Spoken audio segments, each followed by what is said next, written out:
الذي أحد الصمد لم يلد ولم يولد ولم يكن له كفوا أحد أشهد أن لا إله إلا الله وحده لا شريك له وأشهد أن محمدا عبده ورسوله لا نبي بعده اللهم صل وسلم على سيدنا محمد وعلى آله وأصحابه وقرابته أجمعين وبعد.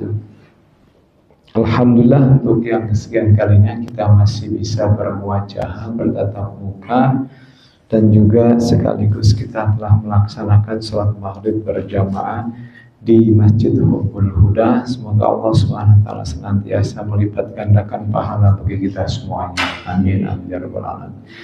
Baiklah, marilah kita sama-sama buka sambil menunggu datangnya waktu sholat isya. Maka kita membahas satu kitab yang itu At-Taj Al-Jami'u lil Usul fi Ahadits Rasul yang disusun oleh Asy-Syaikh Mansur Ali Nasif, salah satu ulama Al-Azhar Asy-Syarif. Kita awali dengan baca suratul Fatihah dengan harapan semoga Allah SWT senantiasa menetapkan keimanan, keislaman, dan ketakwaan kita kepada Allah Subhanahu wa taala. Yang kedua, kita doakan tetangga kita, teman sejawat kita yang dalam keadaan sakit, berbaring di rumah atau berbaring di rumah sakit. Semoga Allah SWT angkat penyakitnya, sehat seperti sedia kala sehingga dapat menjalankan ibadah dengan sebaik-baiknya, menjalankan perintah Allah dan menjauhi larangannya.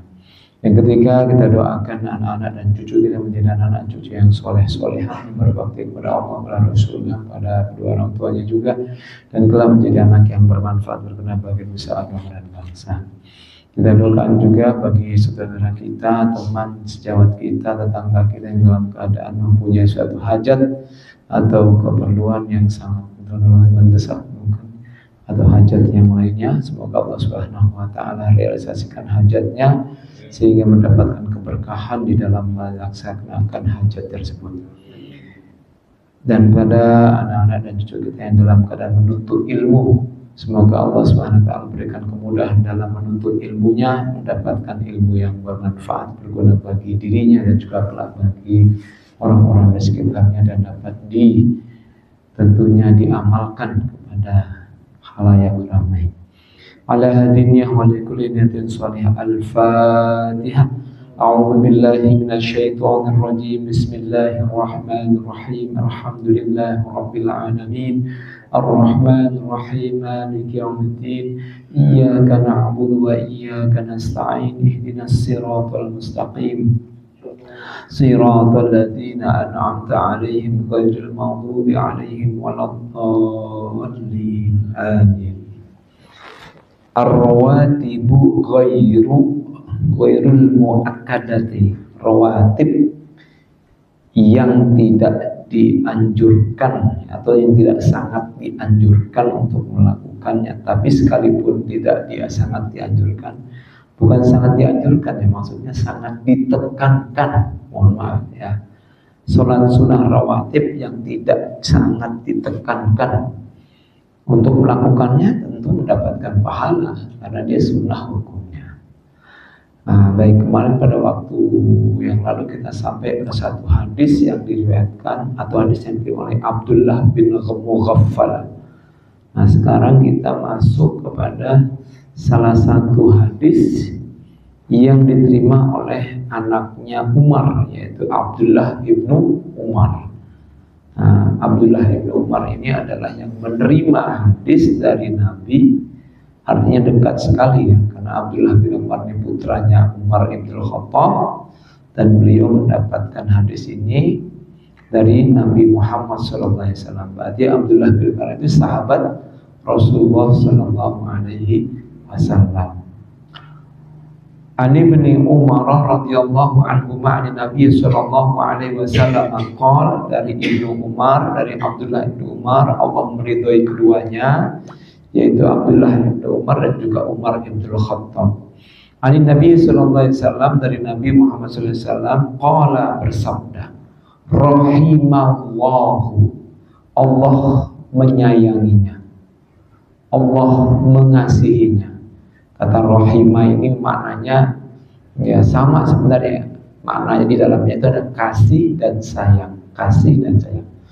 Tapi di dalam bacaan basmalah itu dibedakan. Ketika Bismillahirrahmanirrahim.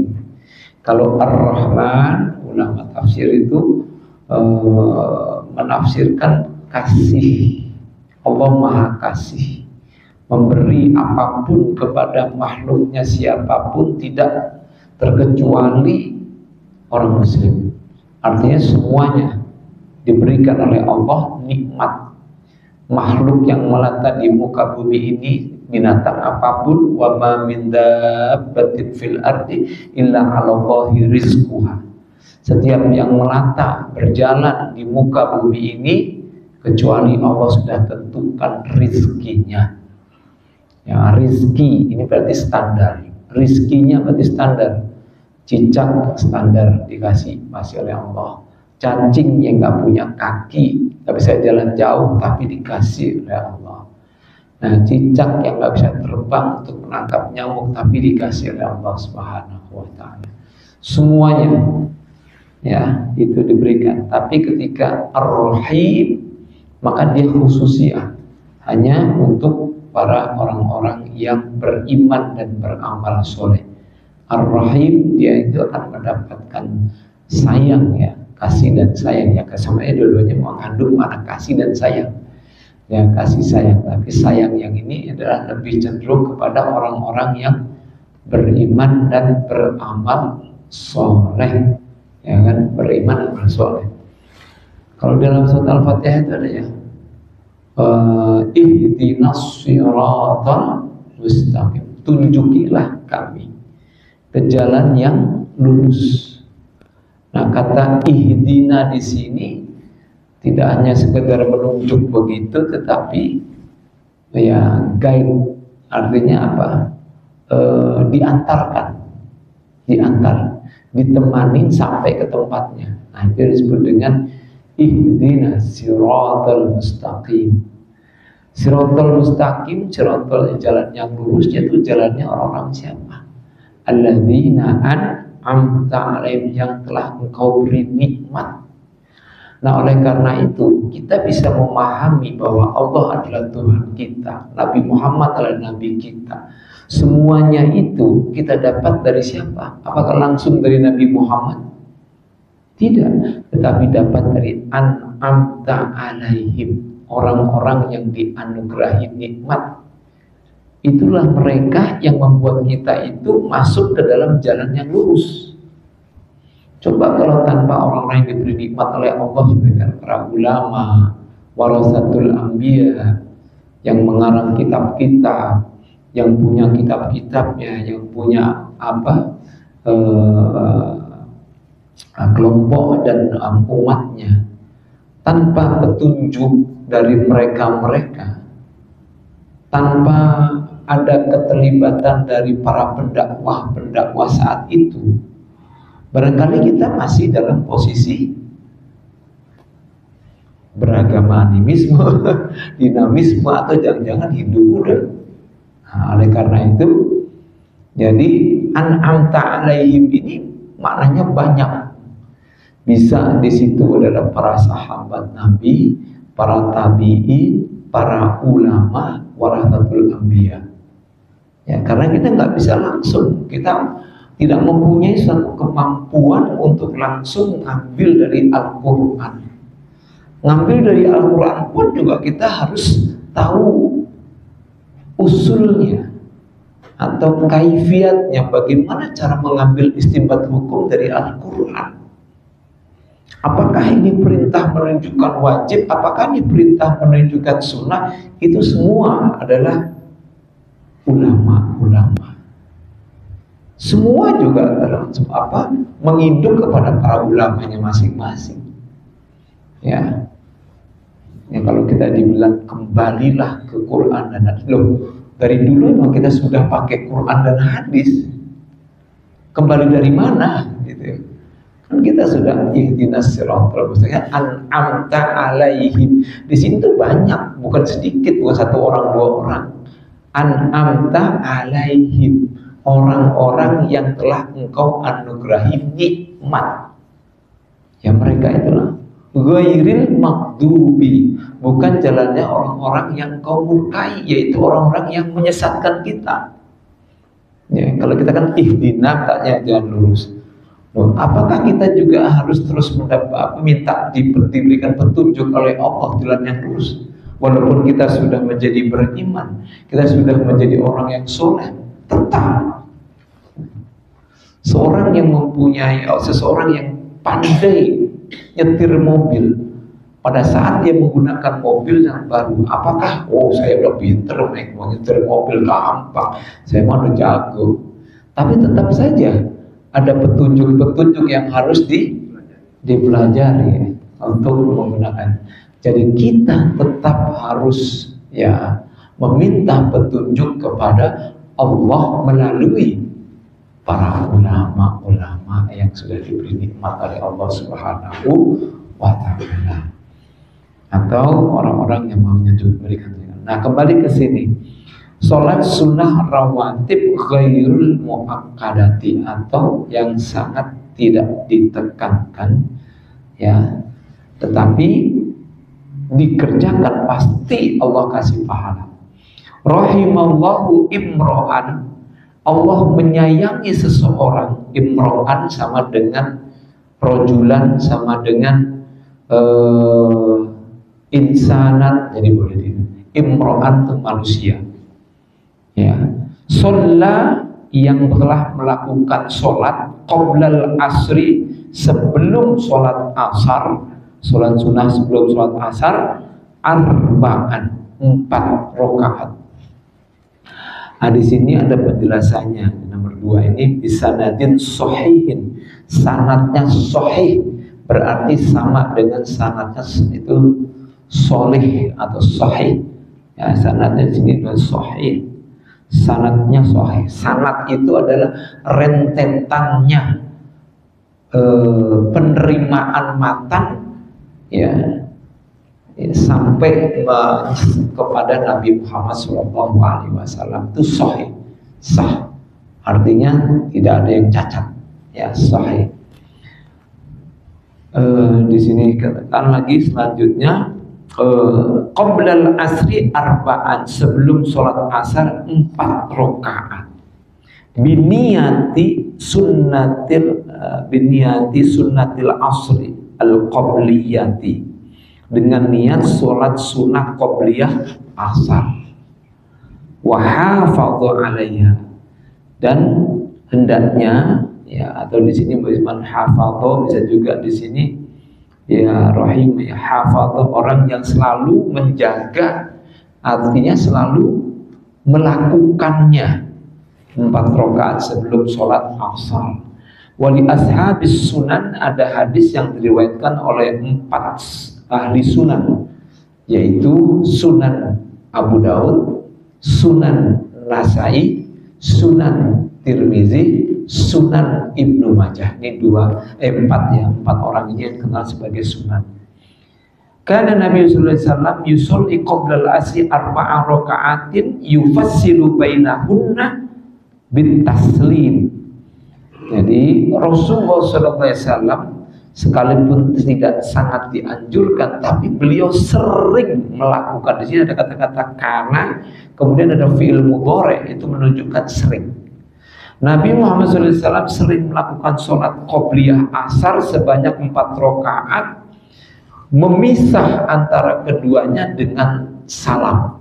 Berarti 2 rakaat salam, 2 rakaat salam. Nah, itu sebanyak 4 rakaat. Jadi 4 rakaat sebelum sholat asar itu ghairu muakkadah, ya, artinya tidak muakkad. Nah, kalau di hadis ini 4 rakaat itu, ya, berarti 2 salam, 2 salam. Kemudian Walid Tabrani, dan ada hadis yang diriwayatkan oleh Imam Tabrani. Ternyata banyak hadis yang meriwayatkan tentang ini.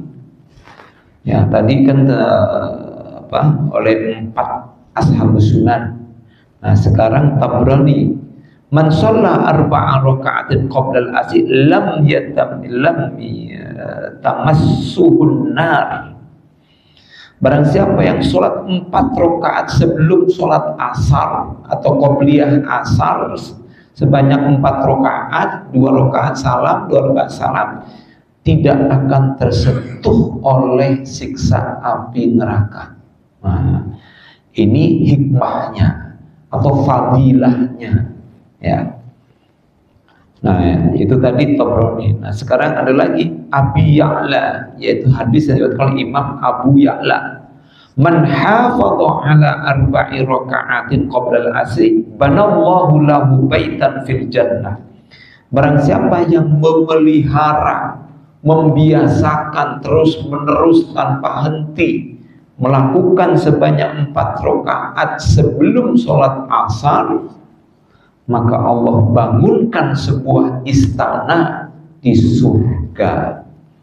Nah, berarti ada 4 ya, 4 perawi hadis yang meriwayatkan, sekalipun kadarnya itu ghairu muakkadah, tetapi banyak hadis yang menekankan, banyak hadis yang menyuruhnya, bukan menekankannya, menunjukkannya betapa ya pentingnya juga ini. Jadi kalau ada kesempatan, silakan untuk melakukan 2 rakaat salam, 2 rakaat salam. Ini qobliyah yang ghairu muakkadah. Oke, 4 rakaat. Kemudian rawahu Abu Dawud wa Tirmidzi, diriwayatkan oleh Imam Abu Dawud dan Imam Tirmidzi. 4 ini ya. Bisanadin hasanin. Fahadihil ahadithu ya turghabu fi rak'ataini qabla al-maghrib. Nah, ini nomor 4 ya. Sanadnya ini hasan. Nah, hasan itu berarti kedudukannya di bawah hadis di bawah sahih. Nah, tapi hasan masih dianggap baik, masih baik kategorinya. Hadis-hadis ini ya dianjurkan ya untuk melaksanakan 2 rakaat sebelum sholat maghrib, wa raka'ataini qoblal isya. Nanti kita 2 rakaat sebelum sholat isya, itu juga ghairu muakkadah. Wa raka'ataini ba'da dhuhri ziyadatun 'alal muakkadatain. 2 rakaat setelah sholat zuhur, setelah kita melakukan sholat yang muakkadah, 2 muakkadah, yaitu sebelum 2 rakaat dan sesudah 2 rakaat. Nah, sesudah itu baru ghairu muakkadah. Nah, tapi ada juga dalam hadis yang lain, ada kemarin itu saya sudah menyebutkan bahwa ada sholul al-arba'ah ya, 4 rakaat sebelum sholat duhur. Nah, ada yang menyatakan ya 4 rakaat sebelum sholat duhur, jadi 4 rakaat. Tapi ada juga yang menyatakan cuma 2 rakaat saja. Baik, itu. Lalu selanjutnya kita lanjutkan. Jadi berarti 2 rakaat sebelum sholat maghrib, berarti qobliyah maghrib 2 rakaat sebelum tadi, ya kan? Terus 2 rakaat sebelum sholat isya, 2 rakaat setelah sholat duhur, setelah 2 yang muakkadah, dan 4 rakaat sebelum sholat asar. Walam tasrah bi fi'lin Nabi sallallahu alaihi wasallam, karena tidak ada penjelasan tentang perbuatan Nabi mengenai sholat-sholat tadi, maka fatufidu annaha sunnatu ghairu muakkadin, sunnat annaha ya sunnatu ghairi muakkadatin. Maka sholat-sholat tersebut dihukumi sebagai sholat sunnah ghairu muakkadah. Artinya maksudnya tidak ada hadis-hadis yang secara jelas beliau menekankan lah gitu. Maka oleh karena itu, inilah berarti ada berapa tadi itu yang ghairu muakkad. Setelah sholat duhur 2 rakaat, sebelum sholat asar 4 rakaat, 2 rakaat sebelum sholat maghrib, 2 rakaat sebelum sholat isya. Yang lainnya ada muakkadah. Ya, ini yang disebutkan dalam hadis ya, dalam hadis. Tapi nanti ada satu hadis juga yang menyatakan nanti setelah sholat maghrib itu sebanyak 6 rakaat. Nah ini ada nih. Nah ini hadis yang berikutnya. An Abi Hurairah radhiyallahu anhu an Nabi sallallahu alaihi wasallam qala man shalla ba'dal maghribi sitta berarti berapa? 6 atau sama dengan sidas, yaitu 6 sadas ya.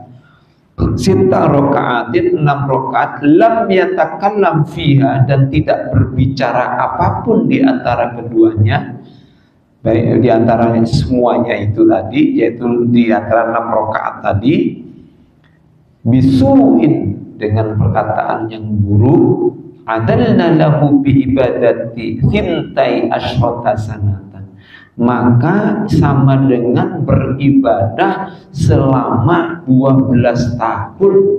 Itu pahalanya, itu hikmahnya, fadilahnya. Jadi 6 rakaat setelah sholat maghrib. Nanti ada yang dikenal, nanti kita lihat sini pembahasannya. Min babi turbin ay sawaini.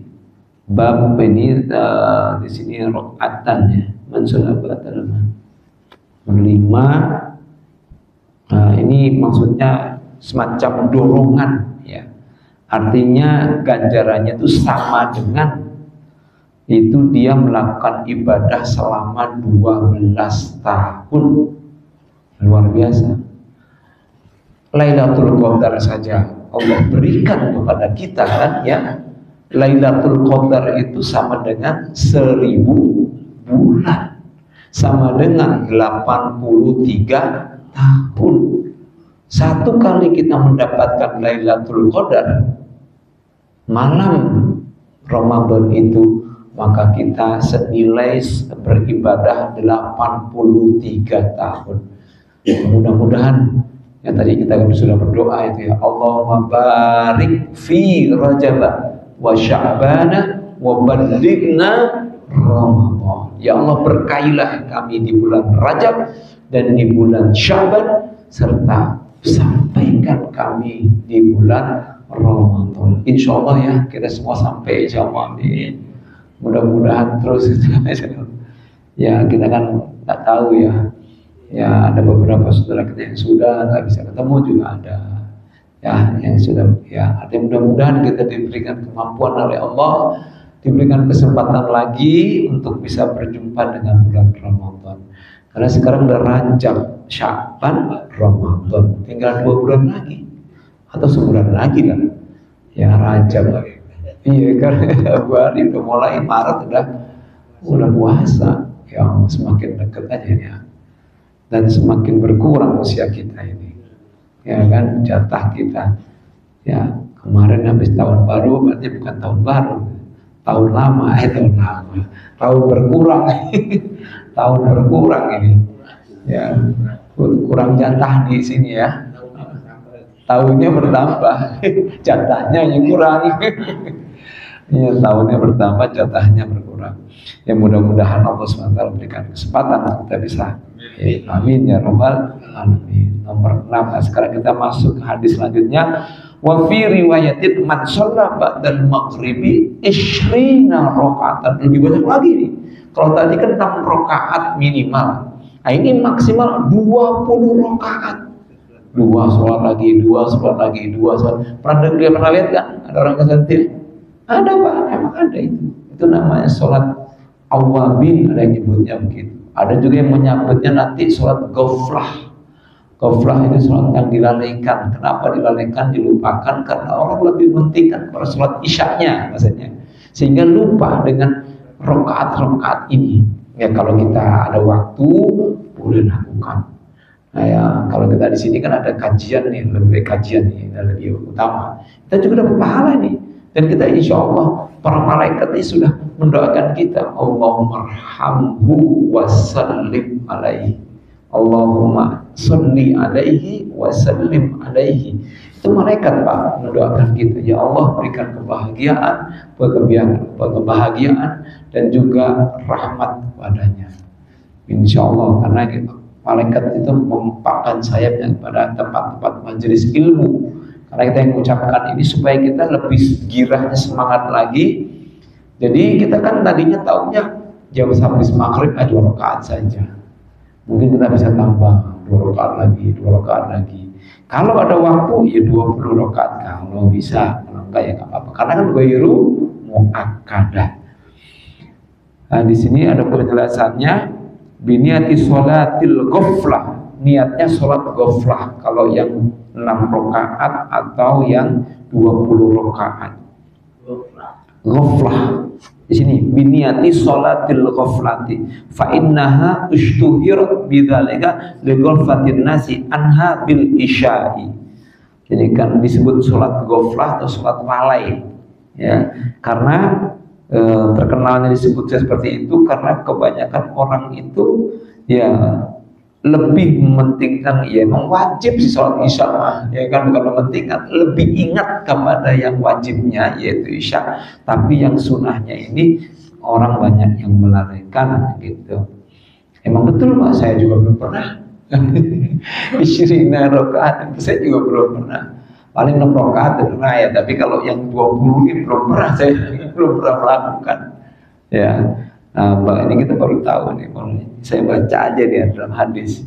Sebenarnya sih saya udah tahu dulu banyak, atau teman saya belum jumpai hadisnya sih, belum berani gitu ya menyatakan ya. Ya saya juga belum berani menyatakan itu bid'ah. Orang ada hadisnya, ada rujukannya. Jadi boleh jadi ya saudara-saudara kita yang melakukan itu sudah mengetahui dalilnya. Nah, ini ada ya dalam satu riwayat. Ya, di sini dikatakan 20 rakaat banallahu lahu baitan fil jannah, sama mendapatkan dibangunkan istana di surga oleh Allah Subhanahu wa taala.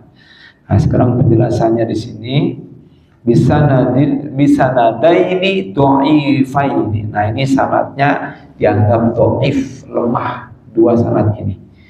Mengapa? Ya makanya jarang ada yang melakukan sholat ini ya.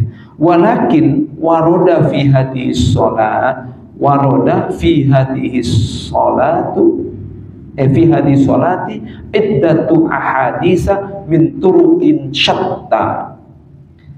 Sekalipun 2 hadis ini sanadnya lemah, ya rentetannya lemah, mungkin ada yang putus, mungkin ada yang tidak dobit itu tidak hafal, ya tidak hafal banget gitu ya. Di sini tapi banyak hadis yang meriwayatkan tentang sholat tersebut, banyak hadis-hadis dengan banyak jalan atau dari beberapa hadis. Minha ma rawahu Ahmadu wa Tirmidzi an Hudzaifah qala shallaitu ma'an nabi sallallahu alaihi wasallam al-maghriba falamma qada as-salata qama yusalli falam yazal yusalli hatta shalla al-isya'a thumma kharaja. Wa minha ma rawahu Abu Dawud wa ghairuhu qala Anas kana ashabun nabi sallallahu alaihi wasallam yusalluna fiha bainal maghribi wal isya'i wa fi riwayatin minal maghribi ilal isya'i fanazala qauluhu ta'ala kanu qalilan minal laili ma yahja'un. Jadi di sini disebutkan ada satu hadis yang diriwayatkan oleh Imam Ahmad dan Imam Tirmidzi melalui seorang sahabat yang bernama Hudzaifah. Ya, Hudzaifah al-Yaman ini ya. Qala, aku pernah sholat bersama Nabi sholat maghrib. Setelah selesai melakukan sholat maghrib, beliau berdiri lalu sholat. Falam yazal yusalli, dan terus menerus beliau sholat sehingga sampai menjelang sholat isya. Ini Hudzaifah yang melihat perilaku yang dilakukan Nabi. Jadi perbuatan yang dilakukan oleh Nabi Muhammad SAW. Summa kharaja, setelah menjelang sholat isya, beliau lalu keluar. Ya, keluar dari masjid maksudnya. Maksudnya setelah sholat isya di sini sebutnya hatta sholal isya, sehingga beliau lalu kemudian sholat isya. Ya pasti berjamaah jadi imam ya. Tidak mungkin beliau itu tidak berjamaah ya. Sholat isya, tsumma kharaja, setelah itu baru keluar dari masjid. Artinya beliau tetap di masjid dari mulai maghrib, setelah selesai sampai isya, baru isya dia baru pulang. Gitu. Jadi maghrib ke isya, setelah sholat isya baru pulang. Nah ini Nabi pernah melakukan. Dan ini yang melihat adalah sahabat Hudzaifah. Ya, sahabat Hudzaifah itu melihat apa yang dilakukan oleh Nabi SAW. Nah, beliau itu Hudzaifah sholat menjadi makmum bersama Nabi Muhammad SAW. Wa minha ma rawahu Abu Dawud wa ghairuhu. Dan diantaranya juga ada satu riwayat yang diriwayatkan oleh Imam Abu Dawud dan lainnya. Qala Anas berkata, seorang sahabat Nabi, karena ashabun Nabi sallallahu alaihi wasallam, adalah para sahabat Nabi sallallahu alaihi wasallam melakukan sholat sunnah tersebut di antara sholat maghrib dan sholat isya. Nah itu. Dan dari satu riwayat dari sholat maghrib, mulai dari setelah sholat maghrib sampai sholat isya. Nah pada saat itu kemudian turun satu firman Allah Subhanahu wa taala surat Ad-Dariyat ayat 17 yang bunyinya kanu qalilan minal laili ma yahjaun. Adalah mereka sedikit tidur di malam hari ma yahjaun. Ini surat Ad-Dariyat ayat 17. Wa nazala, dan juga turun ayat firman Allah tatajafa junubuhum 'anil madaji yad'una rabbahum khaufan wa tama'an, surat Alif Lam Mim Sajadah. Ya, perutnya, ya perut atau siapa ini? Lambungnya, ya lambungnya. Junub itu ya lambung. Lambungnya jauh dari tempat-tempat tidur mereka. Luar biasa ya, para sahabat Nabi itu. Jadi jarang tidur. Nah, kita mah baru sebentar udah ngantuk banget ya perasaan. Ini luar biasa. Ini firman Allah ini adanya di surat yang tatajafa junubuhum 'anil madaji, itu surat Alif Lam Mim Sajadah. Yang tatajafa junubuhum 'anil madaji. Mereka lambungnya jauh dari tempat tidur. Berarti sedikit tidur, banyak bangun malam. Ya, ini kalau dilihat ini, kalau mereka para sahabat Nabi setelah usianya di atas 40 ke atas ini. Ya 40 ke atas, kita ini. Nah, kita ini udah 50 ke atas lebih. 50 ini.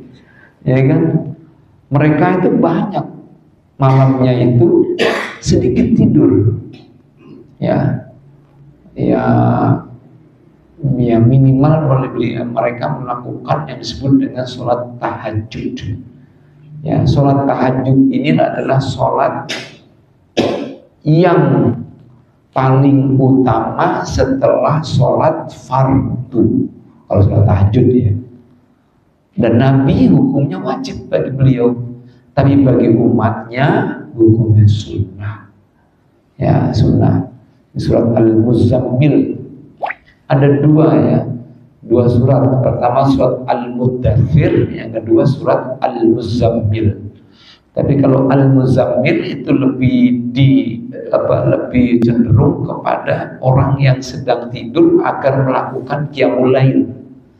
Tapi kalau Al-Muddathir, orang itu berselimut tidur tapi disuruh setelah itu bangkit untuk berdakwah secara terang-terangan. Itu Nabi Muhammad.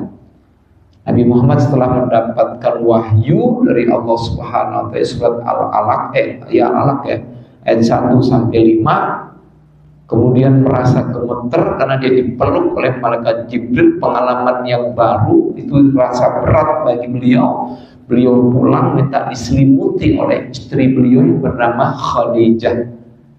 Nah pada saat itulah kemudian turun lagi ayat yang memerintahkan supaya Nabi bangun. Ya ayyuhal muddathir, wahai orang yang berselimut, kemudian karena ketakutan, Kum fa'anzir, bangun dan berikan peringatan. Nah, itu masih dakwah sirriyah, masih dakwah rahasia, masih tidak terang-terangan, masih sembunyi-sembunyi dakwahnya. Dakwah terang-terangan itu setelah turun surat Al-Hijr ayat 94. Fasda' bima tu'mar wa'arid anil musyrikin. Naik kamu hai Nabi Muhammad, berdirilah kamu di bukit Sofa, panggil itu keluarga Bani Hasyim dan Bani Muthalib, ajak mereka untuk menyembah Allah Subhanahu wa taala.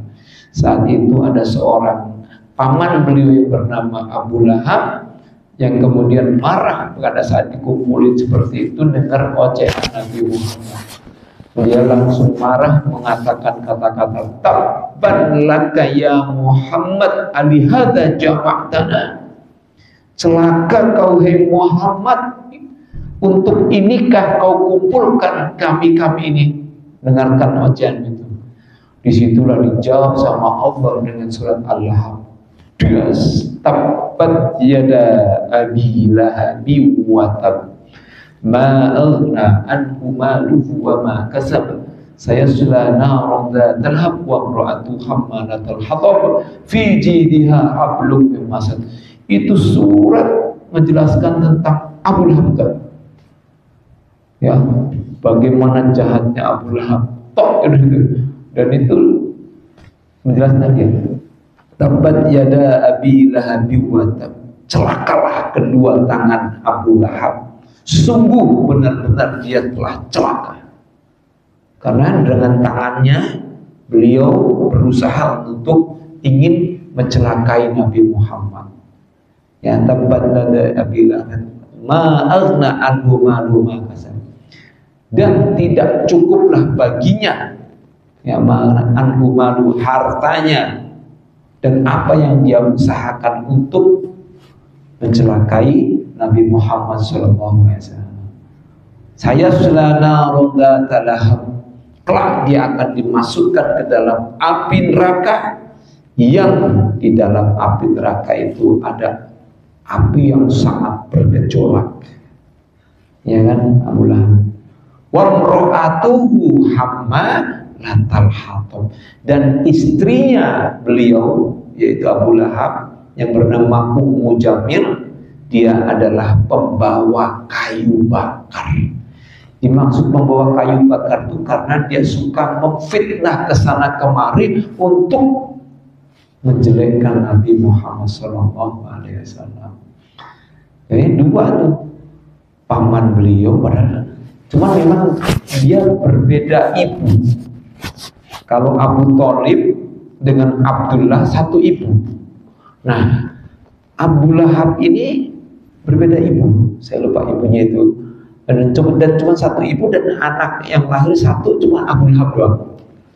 Nah, karena Abdul Muthalib itu punya istri ada 4 kalau nggak salah. 4. Nah, dari sinilah kemudian walaupun dia masih pamannya, tapi dalam satu riwayat disebutkan pada saat ketika lahirnya Nabi Muhammad SAW, Abu Lahab senang. Abu Lahab senang. Wow, telah lahir ponakan. Yang ngasih tahu budaknya yang bernama Suwaibah As-Sulamiyah, budaknya Abu Lahab. Ngasih tahu, wahai Abu Lahab, telah lahir ponakanmu Muhammad. Senang. Nah, dalam satu riwayat disebutkan bahwa Abu Lahab mendapatkan mendapatkan keringanan cuma di hari Senin saja. Dapat keringanan cuma di hari Senin saja. Tapi wala besok itu masih ada yang perdebatan. Tapi yang jelas ya begitulah adanya. Ya orang sejahat itu ya. Pada saat masih kecil orang senang. Tapi ketika sudah besar, di mana kepentingan dia dirusak, ya baru dia itu mulai marah. Ya kan itu kan sebenarnya Ka'bah itu kan dari dulu sudah banyak orang datang. Dan ketika datang dulu bawa macam-macam persembahan apa, bawa apa semacam. Nah, itu kan ada nilai ekonomis. Itu yang kemudian membuat Abu Lahab ketar-ketir, kalau begini bisa habis nih bisnis gua gitu ibaratnya. Kalau misalnya ini, nah itu sebenarnya sih ujung-ujungnya persoalan ekonomi juga itu yang membuat dia kemudian benci dengan ponakannya. Awalnya sih nggak terlalu gitu ya. Ya itu kan berhala-berhala itu kan sengaja diletakkan di situ untuk sebagai persembahan. Baik, nah ini kemudian ada satu lagi hadis Walid Tabrani an Ammar bin Yasir, dari Ammar bin Yasir, anna Nabi sallallahu alaihi wasallam shalla ba'dal maghribi sitta raka'atin. Nabi melakukan sholat sunnah setelah sholat maghrib sebanyak 6 rakaat. Ini diterima dari seorang sahabat bernama Ammar bin Yasir. Dia adalah martir ya, pertama kali ya. Bukan dia, ibu dan bapaknya yang martir ya. Ya, si Sumayyah dan Yasir ya, yang disiksa oleh orang kafir Quraisy pada saat itu, sehingga itulah martir atau ibaratnya syahid yang pertama kali. Kemudian ya, si Amr anaknya, wa qala man shalla ba'dal maghribi sitta raka'atin ghufirat lahu dunubahu, ya walau kanat mithla zabadul bahri.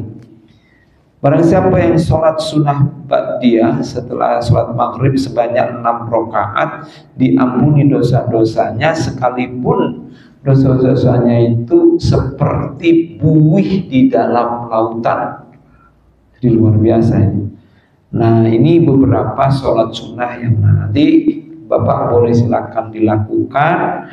Kalau ada waktu silakan dilakukan. Mungkin di saat-saat kosong di lain hari dari hari ini, bisa juga hari Senin, hari Selasa, masih banyak hari sehari. Nah kita boleh lakukan ya 6 rakaat boleh, yang paling banyak 20 rakaat. Nah yang nyebutnya sebagai sunnah ghaflah atau sunnah awabin ya, yang mau lakukan silakan. Ini yang disebut termasuk rawatib ghairu muakkadah. Ya, sholat rawatib yang tidak muakkad atau tidak sampai. Nah, bab silakan baca. Berarti kan di muakkadah itu setelah maghrib itu ada 2 rakaat. Berarti ditambah setelah maghrib itu ya. Kalau setelah maghrib itu nggak disebutkan di sini, hanya iya berarti ada 6 rakaat. 6. Setelah maghrib kan ada 2 rakaat. Oh yang muakkadah ya benar. Ada 2. Iya. Kalau dengan 6 goiro itu jadi 6 jadi 8 atau 22 kalau yang itu 20. Betul. Tapi kan hukumnya beda. Kalau ini muakkadah 2 rakaat, nah setelah itu minimal 6 rakaat, maksimal sampai 20 rakaat. Betul Pak. Dijumlah sama yang muakkadah jadi 22 atau 8. Nah kita bisa pilih lah saat-saat kita mungkin ya sekali-kali. Di sini sudah pernah melakukan sholat tasbih loh. Nah coba sekali-kali nggak apa-apa. Itu juga ada di sini, ada rujukannya kok, nggak masalah. Walaupun memang ada ya kelompok yang mengatakan tidak ada, tapi tetap saja ya kalau bisa itu aja malam Ramadan. Nah itu bagus tuh, sholat tasbih dilakukan saat jam pukul ya pada saat ini aja itikaf. Pasti itikaf ada di sini ya. Nah itu kita bisa gabung sholat tahajud dulu 2 rakaat, habis itu sholat tasbih 2 rakaat. Dimana setiap kali di antara kita misalnya habis baca habis ini ya,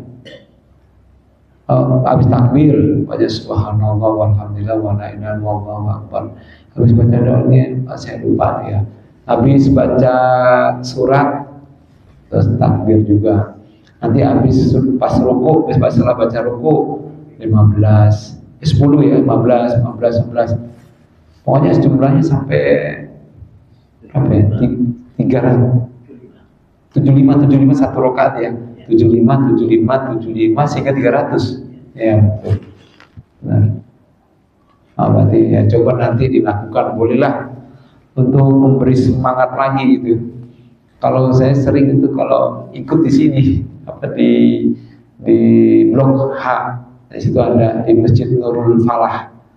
Nah itu bisa bergabung Nurul Falah. Ya kalau Nurul Falah itu selalu mengadakan pas 10 hari terakhir. Itu pasti selalu ada tahajud, ada sholat tasbih. Dimulai dari pukul 2 jam 2. Ya itu kan pas bulan puasa. Nah, jadi habis taraweh langsung tidur, bangun lagi malamnya. Ya namanya juga ini. Kalau seandainya enggak cuma nggak masalah, tapi sayang gitu kalau seandainya enggak dilakukan. Ya minimal sekali seumur hidup ya. Sekali seumur hidup lah kita melakukan sholat tasbih. Ya. Tapi kalau di sini nanti ada judul yang baru disebut dengan sholat witir. Kalau witir udah sering ya mungkin dilakukan. Nah, coba kalau bisa di luar bulan Ramadan pun juga dilakukan. Nanti witir ini juga ulama yang 4 ini, Imam Hanafi yang menyatakan wajib, yang lainnya Imam Syafi'i sunnah muakkad, Imam Malik sunnah muakkad, Imam Hambali sunnah muakkad juga. Tetapi Imam Hanafi mengatakan hukumnya wajib melakukan sholat witir karena ada satu hadis yang bunyinya al-witru hakun adal muslimin. Sholat witir itu wajib atas bagi orang-orang. Nah, Imam Hanafi memaknai itu wajib, tapi wajib beliau itu di bawah kadarnya fardu. Sehingga kalau dikatakan di sini Imam Hanafi mengatakan kalau seandainya ditinggalkan tidak apa-apa, tidak mendapatkan dosa, karena dia kedudukannya di bawah fardu. Hanya saja dia tidak mendapatkan syafaatnya Nabi katanya gitu. Cuma kan syafaat Nabi itu kan penting, kita kadang punya syafaat itu pertolongan dari Nabi gitu ya Pak ya. Nah, ini udah ini ya udah adzan. Ya baik, terima kasih. Mudah-mudahan itu bisa memberi satu dorongan pada kita, terutama bagi saya sendiri untuk melakukan sholat-sholat ini. Artinya tetap walaupun gairu muakkadah kita juga sebaiknya dilakukan, jangan ditinggalkan untuk menambah atau menambal daripada sholat-sholat wajib kita yang kurang. Ya, terima kasih. Wassalamualaikum warahmatullahi wabarakatuh.